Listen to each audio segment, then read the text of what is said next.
What is up, everybody? Welcome to DFS by the Numbers. This is my Dana White's Contender Series Week 2 full card breakdown and prediction video. And yeah, I think this is going to be a phenomenal season of Dana White's Contender Series. Week 1 absolutely delivered. I was watching the card, I'm like, dang, I don't remember seeing this much violence in a very long time. It was a very violent card, a very fun card, and I think that's going to be the same case here for Week 2. I love these fights. I think they're going to be fun fights, and I think these are some really solid fighters going after it as well. So, looking forward to breaking it down. Before we get into it, if you guys could please do me a favor, like the video, subscribe to the channel if you have not already. I want to say thank you guys so much, because on the first Dana White's Contender Series breakdown of the year, we got like over 400 likes, so that was awesome. Appreciate all the likes. Even the comments help a lot, so thank you guys so much for that. If you guys do want to support me more, the best way to do so is checking out dfsbythenumbers.com. That's where you'll find, of course, all my UFC content, but also Dana White's Contender Series content. I'm posting my fighter notes. I take notes on all the fighters. I try to limit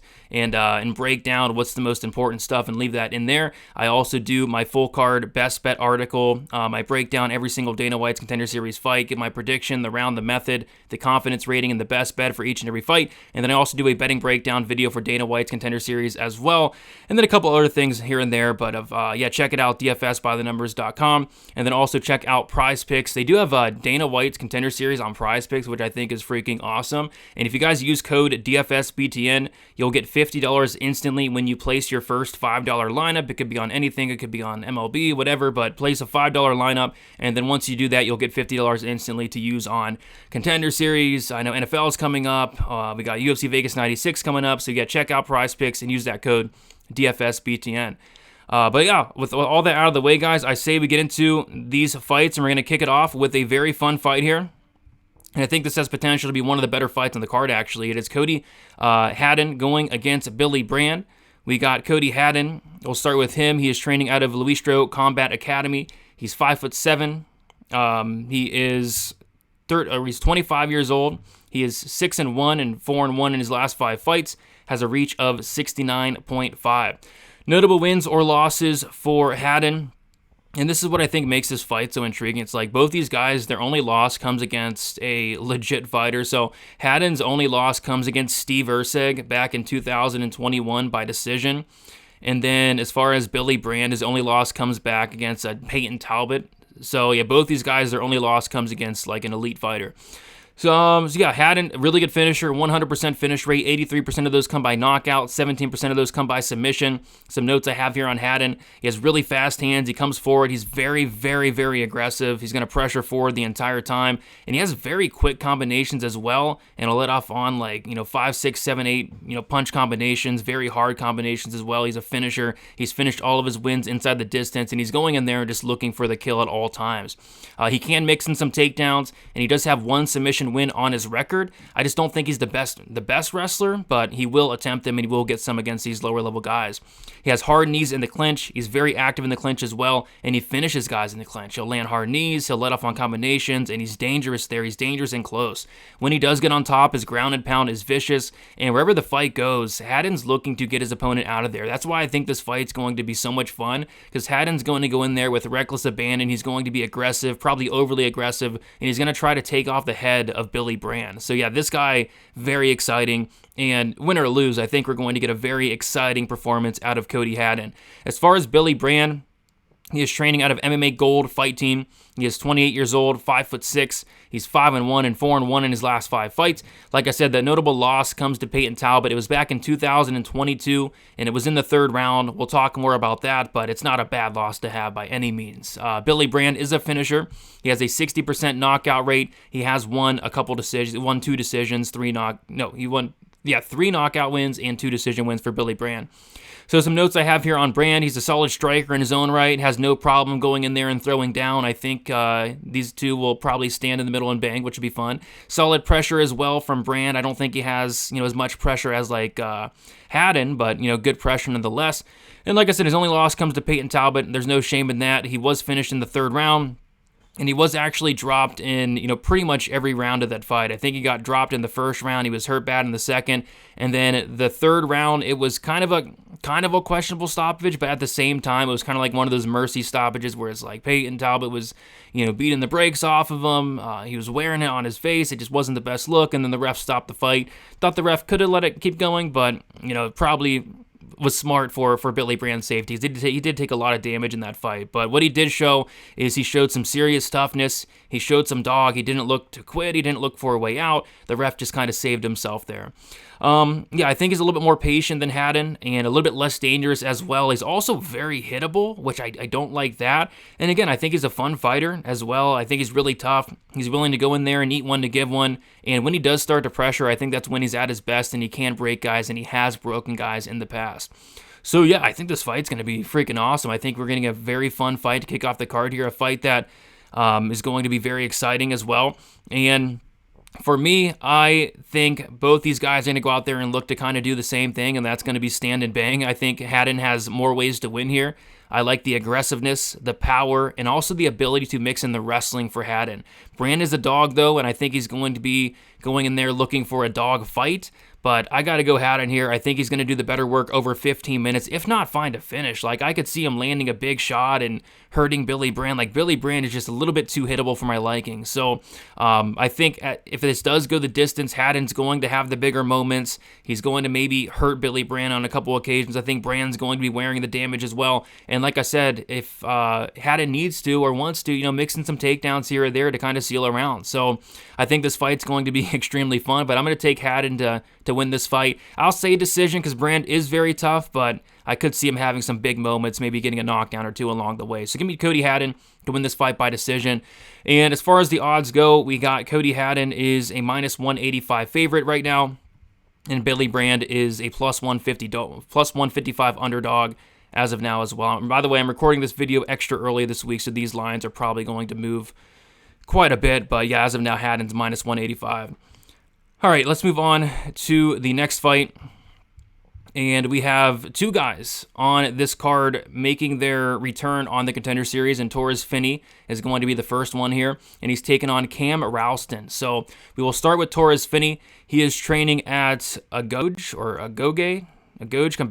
It's the same gym that Trevor Peake has trained at in the past, but Finney's 25 years old, 5'8", with a 75.5-inch reach. He's 8-0 and 5-0 in his last 5 fights. Notable wins or losses for Finney: he beat Yuri Panfarov last year on the Contender Series by second-round submission. We'll talk more about that fight in a little bit. And Finney has an 87% finish rate, 75% by knockout, and 13% by submission. Some notes I have on Torrez Finney: he is a very, very small middleweight. I mean, this guy is 5'8", if that, honestly. But he's built like an absolute fridge. He's jacked. He's looking like William Knight out there. He starts really quick and looks to find the finish early. He doesn't really strike much, pretty much going for takedowns as soon as the fight starts. But when he does throw, he throws with reckless abandon and a lot of power. So he was hurt multiple times in his Dana White Contender Series fight. He was wobbling all around the cage. It wasn't the best look in the world, but he showed a ton of resilience. He showed a ton of heart. And he was able to actually go out there and get the second-round submission. I was semi-impressed. I mean, you don't like to see a guy, stumbling all over the place and getting hurt, with every punch landed. But at the same time, it's like this guy showed a lot of heart. He didn't show any quit, and he went out there and he broke his opponent and got the submission in the second round. So I kind of liked it. So he's a very strong wrestler. I think he has a wrestling background as well. He gets fights down to the mat easily. He'll pick guys up and slam them. This guy's so physically strong. This guy's built like a tank. His top control is very, very good. He has devastating ground and pound. We saw a little bit of that on the Contender Series fight. Very active at the ground and pound as well. He completely has destroyed just many opponents. He takes them down and just lands so much ground and pound. He's very active with it. And believe it or not, he's actually been to decision. And his cardio doesn't look terrible. Looking at the guy and how jacked he is and the way he fights, he just puts everything into everything. He has good cardio. This guy can go 15 minutes, which I think is crazy. And he showed off that cardio in his Contender Series fight as well. So he was able to take down, in that decision I saw, he was able to take his opponent down, pretty much the entire time and control him. And just the cardio looked solid, which I think he's going to need here. As far as Cam Rowston, this is a guy that's training out of City Kickboxing, I believe. He's 29 years old, 6'2", 8-2 and 5-0 in his last 5 fights. Notable wins or losses: he lost to Jacob Malkoon by decision, of course, back in 2017. Rowston has a 100% finish rate. About half those come by knockout, half those come by submission. So Rowston's very interesting to me. So he's massive for the division. He's going to look more than like 3, maybe 4 weight classes bigger than this guy Finney. I think he's going to look just towering over him type thing. He's a very solid striker. He's long, he's rangy, uses his kicks to manage distance well. He's very kick heavy in there, won't throw a ton of punches. Just a very technical striker. He looks comfortable in there, but I don't think he has a ton of power, to be honest. He can get takedowns, but I'm not sure if that's going to be the game plan here against Finney, but we'll see. Like, I was watching Rowston's fights, and it's like he's going for takedowns in pretty much every single fight, and he's looking good, but here, I don't know. But yeah, when he gets on top, his ground and pound's pretty good. He's looking to get takedowns. Like I said, I think it was pretty much every fight he's looking to go out there and get takedowns, and he has. So, solid submission game as well, multiple subs. He seems like a pretty decent fighter, also well-rounded, but I'm just not sure I love this matchup for him. Final thoughts on the fight as a whole. I think Rowston's, like I said, a good, well-rounded fighter. I think he's solid, but I'm not sure he's going to be the better wrestler here, and that's going to be a problem. Finney is so physically strong. I think Finney's going to get the better of the wrestling exchanges here. I just don't think Rowston possesses enough power on the feet to give Finney many problems. Like, I don't think Rowston's going to be making Finney wobble across the cage like Yuri Panferev did in Finney's last Contender Series fight. So, yeah, I actually think Finney wins this fight, and I'll say by decision, actually. I think he wins by decision, mixing in the takedowns, and then landing the more powerful strikes on the feet, if there are any. I think this fight primarily does play out on the ground, actually. So, give me Finney to win this fight, and Finney to win this fight by decision. We take a look at the odds here. To be honest, kind of surprising. I mean, Finney's minus 400. It's a lot of juice to lay, but at the same time, I don't really like this matchup for Rowston. I think that Finney will be able to get the better of the wrestling, get on top, and win some minutes, land some ground and pound, and either get a TKO or get a decision. But I'll say Finney, and I'll say Finney to win this fight by decision. Moving on, we have another guy making their big return on the Contender Series. It is none other than Cortavious. Are you not entertained, Romious? He's going against Michael Imperato. We will start with Cortavious. Are you not entertained, Romious? He is training out of Pura Vida, BJJ. 30 years old, 5'4", with a 68-inch reach. He's 8-2, 4-1 in his last 5 fights. Notable wins or losses: he lost to Ramon Tavares by first-round knockout on the Contender Series last year, and then he did beat Nasty Nate Williams by first-round submission in 2023. Nasty Nate Williams has fought a bunch of guys in the UFC. You know, he's kind of a regional scene guy. But, yeah, Romious, a 87% finish rate, 25% of those coming by knockout, 63% of those coming by submission, for an overall finish rate of 87%. Some notes I have on Cortavious: are you not entertained, Romious? He comes out hot, comes out with pressure. He will be wild and throws punches to close the distance. Romious starts very fast and comes forward throwing big shots. He's aggressive and keeps the volume very high. This guy's a freaking wild man on the feet, and it's so fun to watch. He's just all action, throws hard body and head kicks. He was caught in the first 29 seconds, though, against Ramon Tavares, and it was a bad look, but I was indeed entertained. I was certainly entertained. So I think his nickname certainly lived up to the hype, because how could you not be entertained with what happened in those 29 seconds? So I think we'll see a lot more than 29 seconds here, and I think we'll see that he's a lot better than his first round knockout loss showed last time out. So yeah, Romious is actually looking to get the fight down to the mat in most of his fights, and that's actually where he's the best. Like, on the feet, he's fun to watch, whatever, but when the fight hits the mat, he's really good there. He can be taken down, but he does threaten with submissions, has a very active guard, very good submission game, was able to get an armbar win off his back in his fight against Nasty Nate Williams. He can wrestle himself, and he's extremely active on top. He works his way into dominant positions very nicely. He loves the armbar in his finish. 3 of his wins by armbar. The other submission is a rear naked choke. I was very entertained from what I saw from him, and I think he's very well-rounded and good everywhere, and I think he's going to be a problem, and I think that, you know, this is a spot where I'm hoping he gets the win and gets into the UFC, because I like this guy, I really do. As far as his opponent, Michael Imperato, this guy is training out of Tapstar, and he is not sure on the age 100% yet, but we'll find that out soon whenever UFC Stats gets their data up. But he's 12-6, 3-2 in his last 5 fights. Notable loss: he lost to Julio Arce by decision in 2015, and then he also lost to Jesse Arnett by submission in 2014. So 2 pretty dang solid fighters there. As far as the finish rate, a 75% finish rate, 0 knockouts, 0%, and then a 75% submission rate. So no knockouts, all subs when he's finishing fights for Imperato. So some notes I have on him. I don't think his striking is going to be the game plan at all here for Imperato. But, when he does throw, he throws heavy leg kicks. He's pretty low volume on the feet, but he throws hard. I just don't think he's going to want to strike in this matchup at all. He is looking to get fights down to the mat. Solid wrestling, very good BJJ, but he can't be taken down himself. He actually welcomes the takedown and will threaten with submissions as soon as possible. Very active guard, but he's more than content to lose minutes off of his back. He is dangerous down there, though. I saw him take down his last opponent, take the back instantly, and submit him there shortly after. But yeah, his fight with Tolliver was a massive red flag to me. It was where he lost a fight by decision. And in that decision loss, he was taken down in every single round and controlled for literally probably 14 minutes and 30 seconds out of a 15-minute fight. It was a terrible look. So on the feet, I think he has nothing to offer here, especially for Romious. And then on the ground, it's like this guy can't be taken down and just lose minutes on top. And he does have 6 losses at the end of the day. So yeah, for me, final thoughts on this matchup. I think this is a lot better matchup than Tavares was here for Romious. And I think he was caught in the Tavares fight, but I just don't think that's going to be a problem here against the guy with 0 knockouts that's really knocking nobody out, especially here. I think Romious can even mix in takedowns here if he wants to, but on the feet, there's no reason why it shouldn't be like one-way traffic. Romious just needs to stay off his back. If he does that, I think he makes it look pretty easy. So give me Contavious, are you not entertain Romious to win this fight? And I'll take him to win this fight by first-round knockout. Romious, another big favorite here.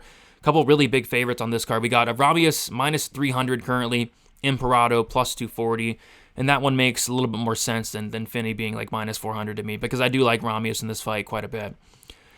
All right, moving on to the next fight. This is an interesting one. This one is a heavyweight fight. It is Rizvan Kuniev. He's taking on Hugo Cunha. So let's start with Kuniev. Kuniev is training out of, I think, American Top Team now. He's doing some work in American Top Team. He's 31 years old, 6'4". With a 76-inch reach, he's 12-2-1 and 4-0-1 no contest in his last 5 fights. Notable wins or losses, he has a million of them. I'll list a couple. So he beat Edwin Santos on Dana White's Contender Series by 3rd-round knockout back in 2021. He had a no contest versus Haddon Ferreira in PFL his last fight, and then he also beat former UFC fighter Anthony Hamilton. He did lose to former UFC fighter Dustin Willis and former UFC fighter Darko Stosic, but those fights were both 10 years ago. So he's fought a lot of guys that have fought in the UFC, or a lot of solid guys overall. So a lot of experience for Kuniev. Kuniev has a 73% finish rate, 45% by knockout, 27% by submission. So for Kuniev, he has really good output for a heavyweight, throws a ton of kicks, will throw big punches to close distance. He can be really over-aggressive and reckless, but ultimately his goal seems to be getting the fight down to the mat. He will let off with hard shots while his opponent is backed up to the cage, and I've seen him knock guys out with nasty uppercuts. He has a lot of power there. So really good entries on his takedowns. I really like the wrestling. I think he's a really good wrestler, solid control, good knees in the clinch. The ground game's pretty solid, but he did make a mistake against Haddon Ferreira, and he ended up on bottom, but that's Haddon Ferreira, who is a very, very good grappler. He beat a good fighter in Haddon Ferreira, but it was turned to a no contest because he popped for multiple PEDs. I was looking at the list, and it's like there were like 4 or 5 different banned substances. So I mean, this guy was on the juice, to say the least, which is funny because I was watching some of his fights for earlier in his career, and he looked like in pretty bad shape, to be honest. And then in the Haddon Ferreira fight, where he did pop for everything, he looked in the best shape of his life by a mile. So I am very curious to know and see what shape this guy shows up in, because like that was very interesting to me. But I think he's very talented. He's pretty good everywhere. And this guy, if he can like stop doing illegal drug, I mean, this guy could be pretty dang good. As far as Hugo Cunha, training out of Tata Fight Team, he's 31 years old, 6'4", 8-1 and 4-1 in his last 5 fights. Notable wins or losses, he beat Eduardo Neves by first-round submission in his last fight. Neves fought on the Contender Series last year, and then he lost to Dustin Johnson by split decision in 2022. Dustin Johnson also fought on the Contender Series a couple years ago. And then Cunha has a 100% finish rate, half by knockout, half by sub, 50-50 there, and he's finished all of his wins. So some notes I have here on Cunha. Cunha looks very low volume in there. and I mean very low volume, very tentative on the feet. He'll also let his opponents back him up and dictate the pace. I was watching the Eduardo Neves fight, and I'm like 99% sure this guy didn't even land a punch in the first round. Like, I'm like 99% sure. Like, he threw nothing in that first round. I was like, what is this guy doing? And I think he landed his first punch, like, in the first minute or so of the second round. And I'm pretty sure he was aiming for the head, and then he just randomly hit the body. Like, this guy on the feet, he's going to be at such a disadvantage here, and really in any matchup. So that I did not like seeing that out of Cunha, and he was also dropped bad by Neves in the second round, which that was a terrible look to me, because if you guys remember Eduardo Neves is the guy that quit in the first 2 minutes against Mick Park, and he gassed out in 2 minutes. So yeah, I really did not like that look, but this is a guy who is a black belt. Cunha is a black belt, and he's obviously looking to get fights down to the mat, and he needs to get the fight down to the mat here. I'll give him some credit. His ground game is very good. Very good. He's able to get into dominant positions instantly, and he will look for subs or TKOs. He has half and half. When he's knocking guys out, it's typically a TKO, and of course he has that black belt to fall back on. But geez, like, the striking's not existent. And if he doesn't get takedowns here, like, he's going to get destroyed, and I'm not even sure he can. So yeah, final thoughts on this matchup. There are concerns about what Kuniev is going to look like, minus the PEDs and all that, or potentially. We'll see. Maybe he's still on him. But this is not really a fight he should be losing. I mean, if he loses this, I mean, how do you go from beating Renan Ferreira to losing to this guy? I think he keeps this fight standing and makes it look very easy. I don't think the best path would be to take it down to the mat, but if he wants to, I think he can, and I think he'll be fine there as well. I'm going to take Kuniev to win this fight by first round knockout, but I have a feeling like this fight could maybe get like greasier than it really needs to be. Like, there's no reason Kuniev should lose to this guy, but the whole PED thing, no contest thing, it kind of sketches me out a little bit. So I do want to see Kuniev on the scale, but I think he should win this fight and win it by first round knockout. As far as the line, as expected, he's a big favorite. He should be a big favorite. Outside of a Cunha armbar from guard, which is not happening, or Cunha reversing him and getting on top, Kuniev should win this fight. So give me Rizvan Kuniev to win this fight by first round KO. All right, last fight of the night. We have a really good one here. We have Andreas Gustafsson. He is taking on Pat Pytlik. So we'll start with Gustafsson. Gustafsson is training out of Vesteris Fight Club. He's 33 years old, 6 foot with a 74-inch reach. He's 10-2 and 4-1 in his last 5 fights. Notable wins or losses for Gustafsson. He beat Christian Leroy Duncan as an amateur. Very good win. Back in 2018 by decision, and he lost to Jalton Luderbach by decision. Luderbach was the guy that was going to debut in the UFC on short notice, but he popped for all the PEDs. And I mean I think he got like a 2 or 3 year suspension, Luderbach. So yeah, he lost to that guy, but Luderbach was juiced big time.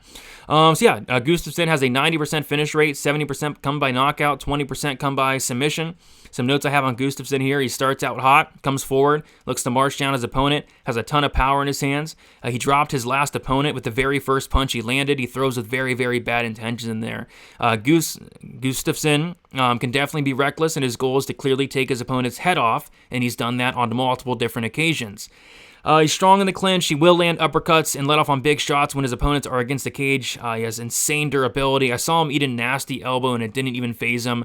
And I'm just not sure this guy is human. Like, the elbow he landed, the elbow that the opponent landed on, it was so clean, and he just like smiled at the guy like it didn't even happen. So yeah, Gustafsson might be a robot or something.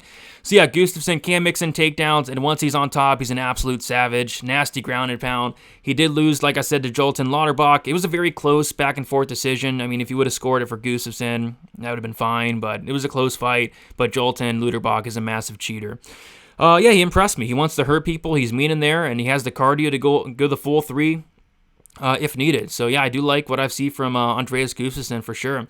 Pat Pytlik, he is 35 years old, 6'1", 9-1 and 4-1 in his last 5 fights. No notable losses or wins for Pytlik, but he does have a 100% finish rate. All those come by knockout. Some notes I have here on Pytlik: he looks pretty big in there, and he's going to be the bigger fighter in this matchup. Has a Thai boxing background. He will throw some leg kicks and kicks to the body. Does a really good job pressuring his opponents. He has some real power in his hands. I saw him land a nasty uppercut in his last fight to get a first round knockout.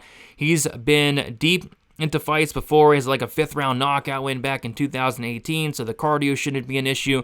But what it is an issue for me is he's just so inactive, like very concerningly inactive. He's only had 2 fights since 2020. He looks decent, but he hasn't fought the best guys by any means. It's hard to get a good read on this guy since there isn't a ton of recent footage, but he does seem like a solid striker to me.